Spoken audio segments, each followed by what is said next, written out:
नमस्कार। आज नवेम्बर मास 15 तारिख शुक्रवार। आज गीता उपदेश।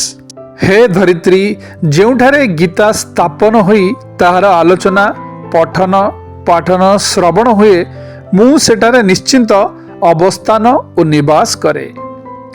मु गीतारे निवास करे और गीता हेउची मोर सर्वश्रेष्ठ बासगृह एवं गीता ज्ञान आश्रय रे मु त्रिलोक को पालन करे।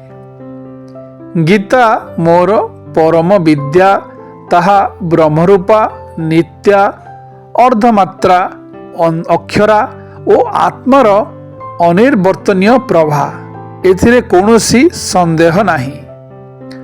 सम्मुखरे थिबा अर्जुन को सच्चिदानंद श्रीकृष्ण स्वमुख निश्रुत ज्ञान उपदेश रे संकलित ग्रंथ ही गीता।